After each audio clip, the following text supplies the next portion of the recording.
Hola chicos, espero que estén muy bien. Vámonos ahora a la parte de lo que viene a ser estática. Bueno, acá justamente hablamos de lo que es principalmente el equilibrio, ¿no? Cuando ya entramos en la rama de lo que es estática, cuando ya entramos en la rama de lo que viene a ser el estudio de fuerzas, bueno, empezamos justamente a hablar de estática, ¿no? Porque empezamos a hablar de los sistemas que permanecen en estado de equilibrio, ¿no? Y obviamente pues hablar de equilibrio es hablar de algunas ciertas definiciones, digamos que algunas propiedades importantes, ¿de acuerdo?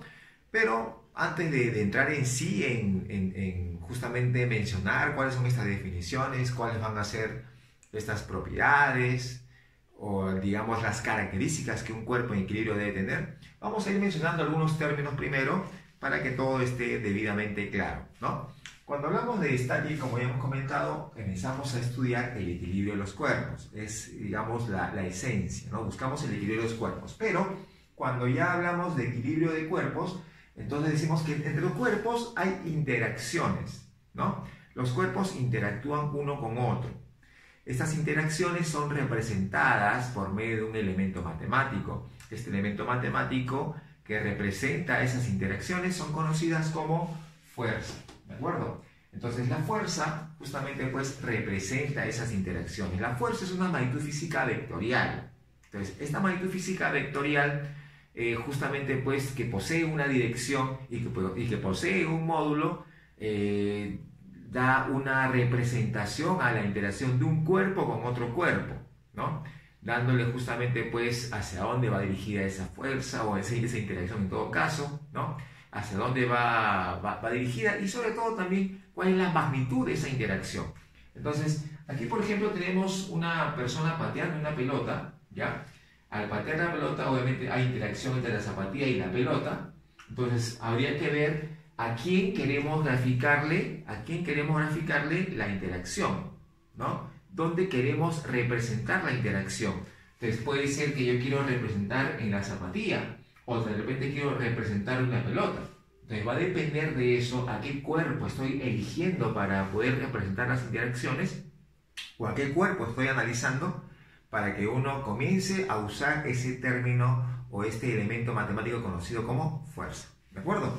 En este caso vamos a graficar la interacción para el caso de la pelota, ¿no? En el caso de la pelota la graficamos para la pelota y tengo esta simbología, tengo esta forma de representarlo. Este vector es lo que justamente conocemos como fuerza. ¿De acuerdo? Listo. Que obviamente te dije que tenía una dirección y tendrá una cierta magnitud, ¿no? Muy bien, entonces para eso me sirve la fuerza, ¿ya? Para eso me sirve la fuerza, para simplemente representar interacciones de un cuerpo hacia otro cuerpo. Ahora, cuando queremos analizar a un determinado sistema, queremos analizar a un determinado cuerpo o quiero analizar una partícula tal vez, entonces simplemente hay que hacer un diagrama de fuerzas, ¿no? Y ese diagrama de fuerzas se conoce como diagrama de cuerpo libre. Entonces acá tengo, por ejemplo, tengo varios cuerpos, tengo un bloque, tengo la cuerda, tengo la superficie, inclusive la tierra misma está actuando, ¿no? Entonces hay varios cuerpos que interactúan entre sí.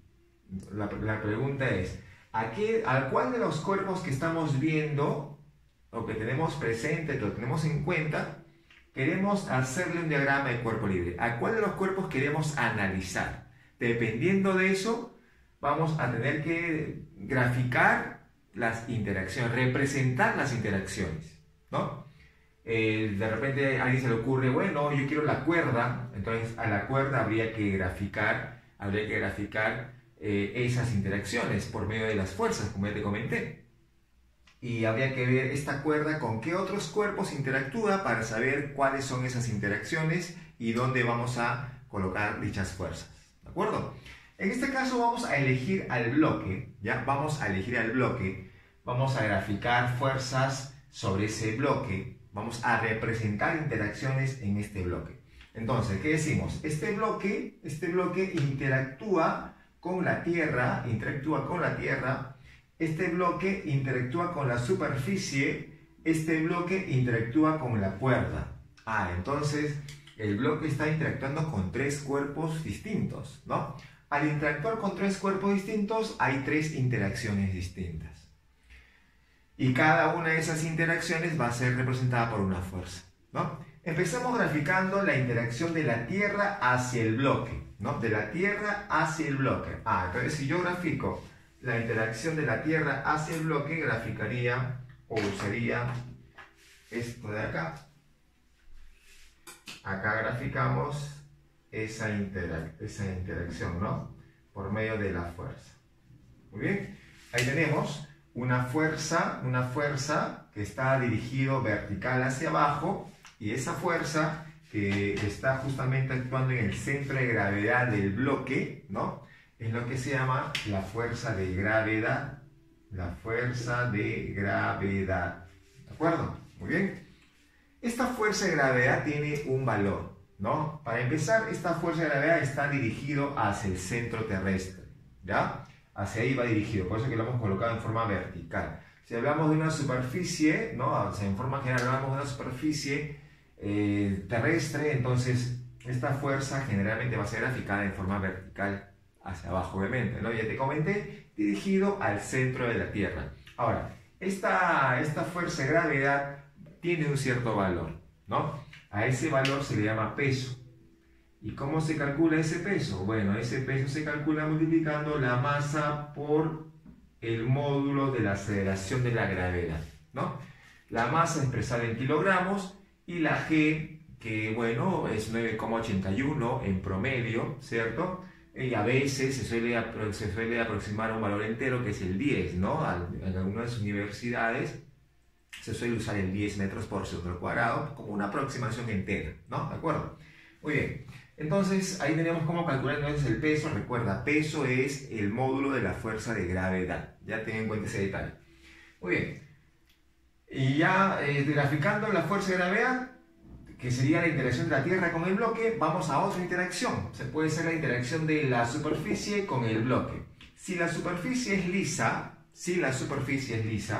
entonces la única fuerza que o la fuerza que se grafica en este caso, sería la fuerza de reacción normal.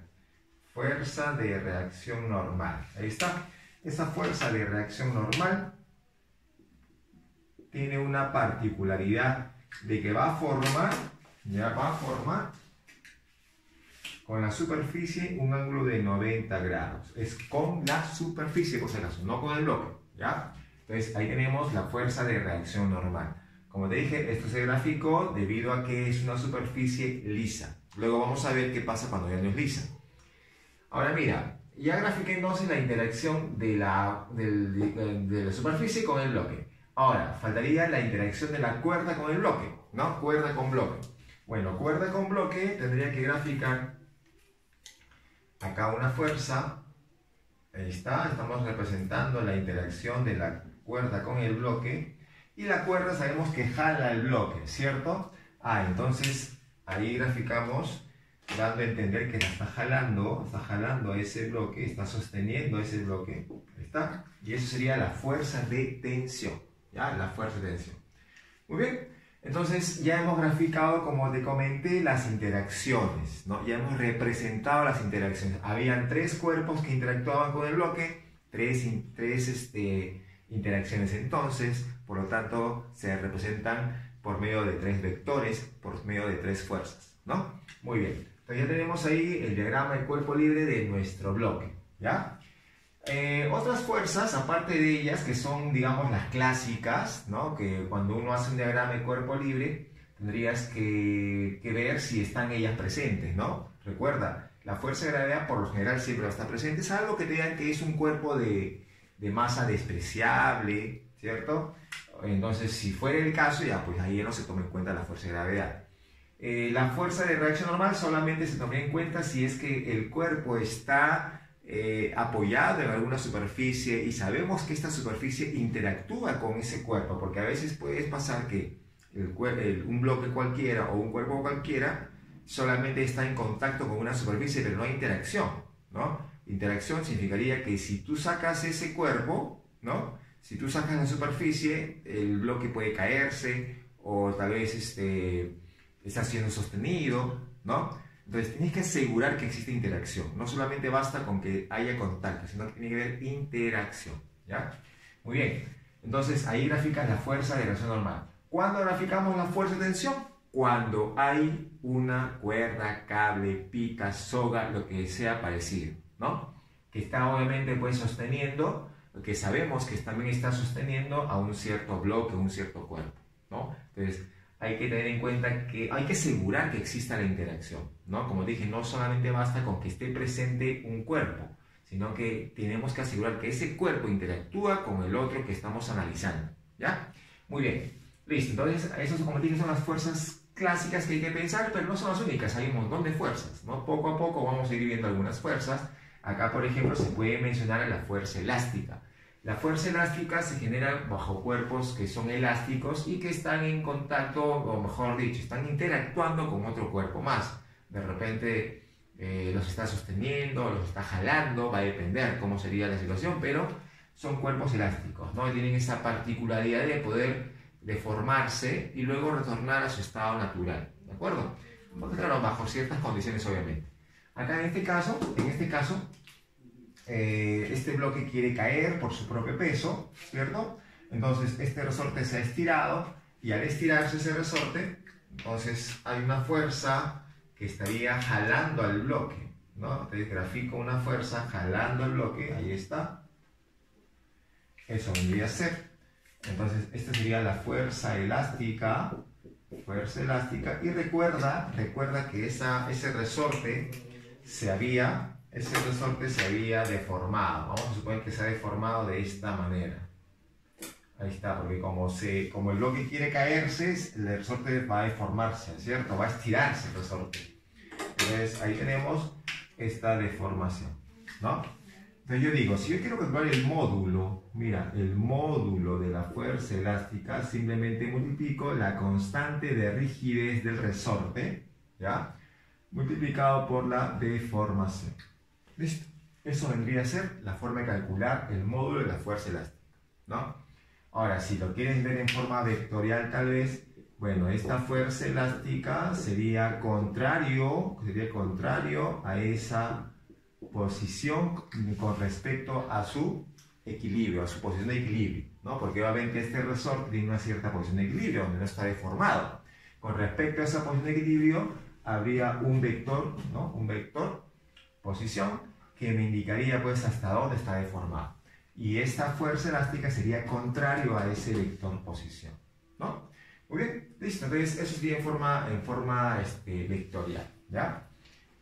Luego comentamos acá que la reacción normal lo habíamos graficado siempre y cuando era una superficie lisa, pero si ya no es lisa, como este caso por ejemplo, es una superficie rugosa, hay superficies rugosas entre ambos, entonces acá ya no vas a graficar solamente la fuerza de reacción normal, es más, no se grafica la fuerza de reacción normal, sino que en este caso hay que graficar la fuerza de reacción, así se le llama, la fuerza de reacción.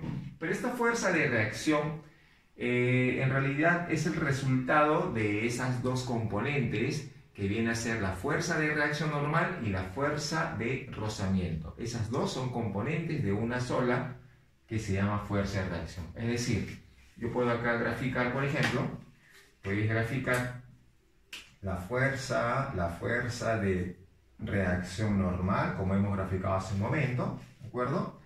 Y este cuerpo tiene tendencia a caerse, ¿no? Como tiene tendencia a caerse, por acá yo puedo graficar, por acá se puede graficar esta fuerza de rozamiento. Así está. Esta fuerza de rozamiento va a ir en contra del posible deslizamiento relativo entre superficies. Luego vamos a detallarlo más, ¿no? Pero acá, como te dije, este bloque quiere caerse, entonces esta fuerza de rozamiento va a ir en contra de ese deslizamiento, ¿no? Entonces acá tendrías, esto sería la fuerza de reacción normal, y acá tengo la fuerza de rozamiento.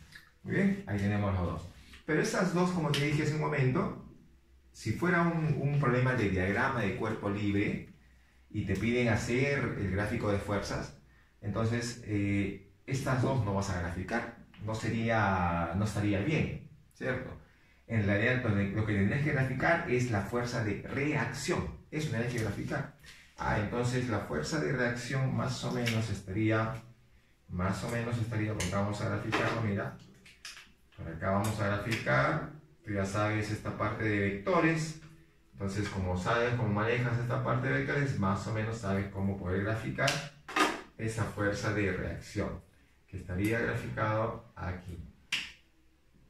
Ahí está.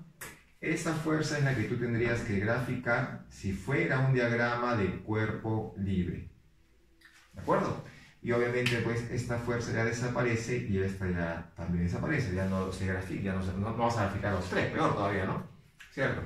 Muy bien. Para casos de cálculo, ahí sí vamos a vernos la necesidad de descomponer y trabajarlo de esa forma, por componentes, ¿no? Para caso de cálculos. Pero que dije, problema exclusivo de diagrama de cuerpo libre, te piden graficar la fuerza de una superficie o entre superficies rugosas, ya sabes, es una fuerza de reacción.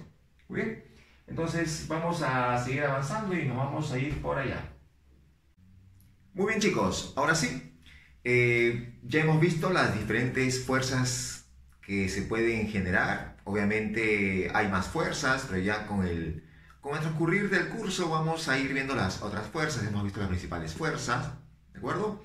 Hemos visto propiedades importantes, obviamente definiciones importantes, obviamente leyes que van a gobernar pues el tema de estática.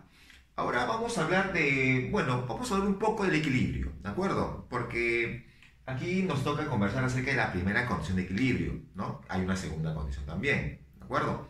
Y ya es hablar de un equilibrio en general, ¿no? Digamos que esta primera condición de equilibrio se va a dar cuando el cuerpo es tomado como una partícula, ¿no? Cuando es el cuerpo tomado como partícula, entonces con la primera condición de equilibrio basta para que se cumpla el susodicho equilibrio, ¿de acuerdo? ¿Ya? Entonces, en este caso hablamos de esta primera condición de equilibrio, como te dije, ya en un próximo vídeo vamos a hablar del equilibrio en general, ¿de acuerdo? Ya con la segunda condición y todo lo que corresponde a ello, ¿no? En este caso vamos a dar estas pautas acerca de esta primera condición, conocido como el equilibrio de traslación. Para que se cumpla este equilibrio de traslación, debe darse la sumatoria de fuerzas igual a 0, ¿de acuerdo? Es decir, sobre un cuerpo actúan fuerzas, ¿no? Actúan fuerzas. Estas fuerzas que están actuando, que son justamente la representación de las interacciones, entonces estas fuerzas, ya que son vectores, deben de sumar 0. Acá vamos a colocar, acá colocamos esta sumatoria de fuerzas que debe dar simplemente 0. Muy bien. ¿Eso qué significa? Por ejemplo, acá tengo un bloque, donde actúan varias fuerzas, ¿de acuerdo? Entonces decimos, haciendo que cumpla esta primera condición, vamos a poner lo siguiente, colocamos la fuerza acá, ¿no? En la parte solamente horizontal, porque estamos trabajando en el eje X, parte horizontal sería fuerza 3, ahí está, la fuerza 3, más la fuerza 7, luego estas dos van hacia la izquierda, menos fuerza 8 y menos fuerza 4, ¿no? Muy bien, ahí está. Ahí tenemos esas 4 fuerzas que son horizontales y eso debe ser igual a 0, ¿de acuerdo? Eso debe ser igual a 0. Pero de ahí tú puedes sacar lo siguiente de forma práctica, ¿no? Tú puedes decir que la fuerza 3 más la fuerza 7 las puedo igualar porque estas pasan a sumar con la fuerza 8 más la fuerza 4. O sea que en forma práctica tú puedes decir que fuerzas que van hacia la derecha lo puedes igualar con las fuerzas que van hacia la izquierda, siempre y cuando todos sean horizontales, obviamente, ¿no? Y en el eje Y también puede hacer lo mismo, ¿no? Es decir, en el eje Y tenemos F1 va hacia arriba, F1 va hacia arriba, F5 también va hacia arriba, ahí está, F5, muy bien. ¿Quién va hacia abajo? F2 y F6, menos F2 y menos F6, ¿de acuerdo? Y todo eso se iguala a 0 aplicando la primera condición de equilibrio, ¿de acuerdo? Y de ahí tú puedes sacar la forma práctica de decir que F1 más F5 los puedo igualar, estos pasan a sumar y sería F2 más F6. ¿Listo? ¿De acuerdo? Entonces ahí tú puedes tener estas formas prácticas de poder aplicar la primera condición de equilibrio, ¿no? Formas prácticas siempre y cuando tengas fuerzas paralelas, ¿no? Fuerzas paralelas, ¿de acuerdo? Muy bien. Pero ¿qué pasaría si sobre un bloque actúan fuerzas que ya no son paralelas? Entonces tengo la fuerza 9, fuerza 11, fuerza 10. Entonces en ese caso, ¿qué decimos? Decimos lo siguiente, ¿no? En ese caso, vamos a acordarnos de un procedimiento vectorial, ¿no? Ya hemos visto vectores, así que si tengo estas fuerzas así tal y como están, si yo formo un polígono con esas fuerzas, es decir, tengo acá la fuerza 10, acá está la fuerza 10, ¿no? Fuerza 10, la fuerza 11 en su misma dirección, fuerza 11, ahí está la fuerza 11, y la fuerza 9 también en su misma dirección lo colocas por acá. Ahí está. ¿Listo? Entonces, lo que tú tienes que hacer, o tienes que asegurar, y que obviamente tiene que cumplir, es que estos vectores, al momento que unes y formas un polígono, en este caso un triángulo, entonces deben de formar por sí mismos, forman ya el polígono cerrado, ¿no? Esta es la fuerza 10, ahí está la fuerza 10, acá está la fuerza 11, y por acá tengo la fuerza 9. Entonces ahí tenemos que se está cumpliendo acá, que la fuerza 10 más la fuerza 11 y más la fuerza 9, esto me está dando 0, ¿cierto? Entonces se está cumpliendo la sumatoria de fuerzas igual a 0, ¿no? Y como ya te comenté, esto viene a ser un procedimiento que se hizo pues en vectores, ¿no? La resultante de esos vectores me va a dar simplemente 0, ¿ya? Entonces sería una manera de poder trabajar con esa primera condición de equilibrio, ¿no? Hay que recalcar también que en esta primera condición de equilibrio se desprenden dos equilibrios, ¿no? Uno es equilibrio estático y equilibrio cinético. En equilibrio estático se llama justamente así porque permanece en reposo. Recuerda, es permanencia, ¿no? En el tiempo, el cuerpo sigue estando en reposo. Y la otra es el equilibrio cinético, que se da cuando la velocidad es constante, ¿no? Cuando el cuerpo se mueve con velocidad constante. Un MRU, por ejemplo, ¿no? Entonces ahí se da el equilibrio cinético, ¿ya? Entonces eso se recalca en esta primera condición de equilibrio. Como te dije, se aprenden dos que ya hemos comentado, ¿de acuerdo? Todo ello lo vamos a hablar en una forma más específica en el siguiente vídeo, ¿no? Que donde vamos a hablar obviamente pues del equilibrio en forma general, viendo ambas condiciones de equilibrio. Muy chicos, gracias por la atención. Será hasta el siguiente o la siguiente sesión virtual.